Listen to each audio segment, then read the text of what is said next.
आज की तेज रफ्तार जिंदगी में सबसे ज्यादा हम लोग भूल जाते हैं अपने बुजुर्गों को जो हमें संभालते हैं, लेकिन अब अक्सर अकेले और अनदेखे रह जाते हैं। इसी बात को समझते हुए डीएलएसए सोनीपत ने एक अच्छी पहल की है। पहल बुजुर्गों की इज्जत, सुरक्षा और जानकारी बढ़ाने की।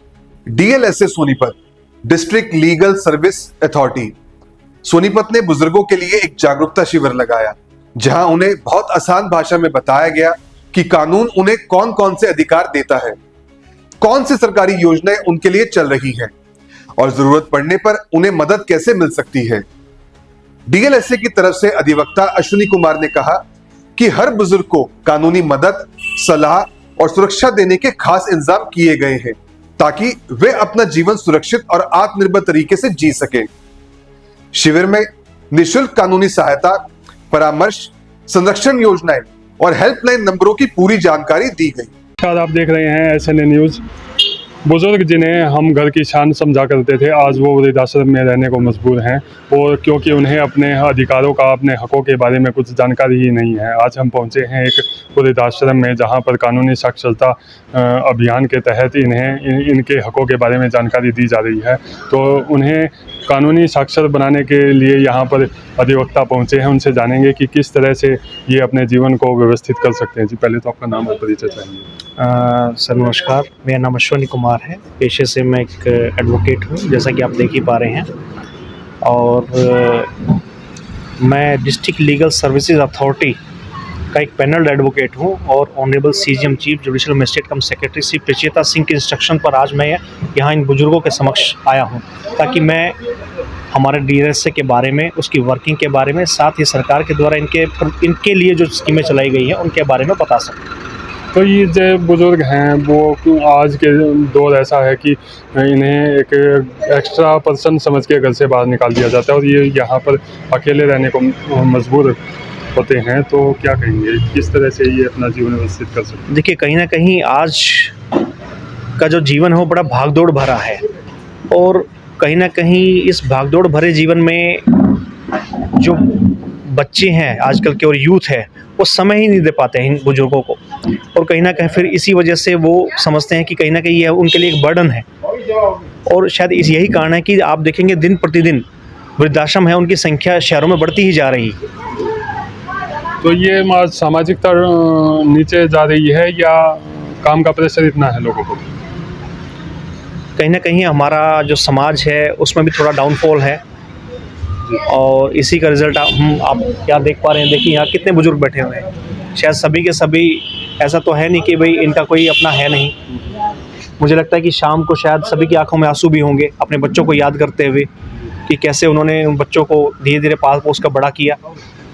तो अगर मान सकते हैं कि इन्हें अपने हकों के बारे में, इन्हें कानून की लड़ाई के बारे में नहीं पता, अगर पता हो तो ये अपना जीवन बेहतर कर। बिल्कुल बिल्कुल, क्यों नहीं। यदि मुझे लगता है कहीं यदि इनको अपने अधिकारों के बारे में और जो कानून जो इनको फेवर करते हैं उनके बारे में पता होता, तो शायद इतनी संख्या में ये बुजुर्ग हमारे समक्ष मौजूद ना होते। जी, तो ये हमारे साथ अधिवक्ता थे। इन्होंने बताया कि अगर इन्हें अपनी कानून और अपने हकों के बारे में पता हो तो इस तरह की स्थिति इनके साथ ना हो। हमारे साथ यहाँ के जो संचालक हैं उनसे भी हम बातचीत करेंगे कि किस तरह से ये आश्रम जो है चलाया जा रहा है, और क्या आप लोगों को संदेश देंगे। पहले तो जी आपका नाम और परिचय चाहिए। मेरा नाम आनंद कुमार है और मैं संस्था का प्रधान हूँ, और हमारी संस्था 1990 से वृद्धाश्रम का संचालन कर रही है।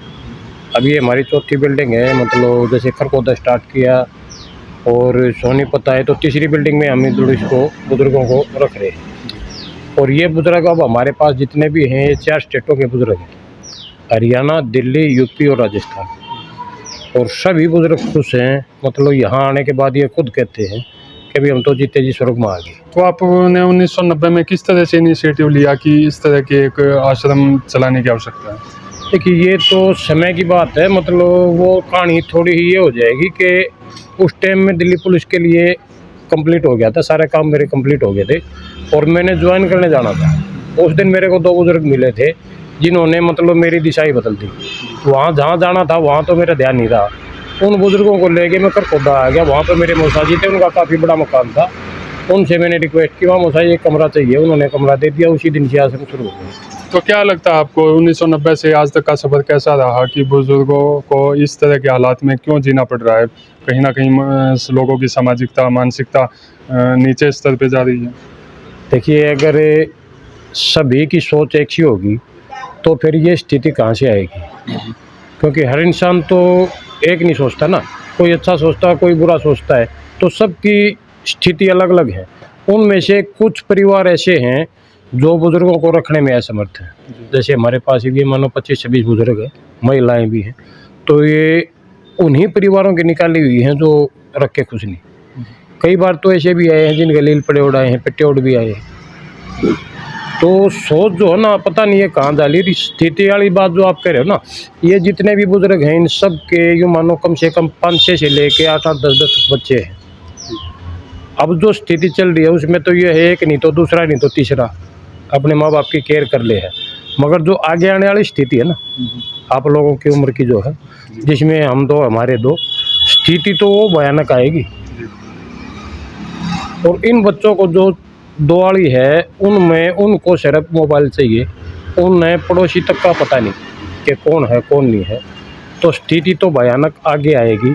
अभी तो ये है कि स्टार्टिंग है। जी, जैसे इन्होंने बताया कि यह तो सिर्फ एक शुरुआत है और आने वाले समय और भी ज़्यादा भयानक होगा। हम आपको दिखाएंगे कि किस तरह से जो बुज़ुर्ग हैं आज अपने घर से दूर, अपने परिवार से दूर एकांत में अपना जीवन जीने को मजबूर हैं। सोनीपत से SNA न्यूज़ के लिए संजीव गणगस। अधिकारियों ने कहा कि डीएलएसए का मकसद साफ है, हर नागरिक तक न्याय और मदद पहुंचाना, ताकि कोई भी बुजुर्ग अपने हक से अनजान न रहे। अपने शहर की हर ताजा खबर के लिए हमारे चैनल SNA न्यूज को सब्सक्राइब करें, लाइक करें, कमेंट करें व शेयर करें। बेल आइकन दबाना ना भूलें। हमारे अन्य सोशल मीडिया प्लेटफॉर्म्स पर भी हमें फॉलो करें।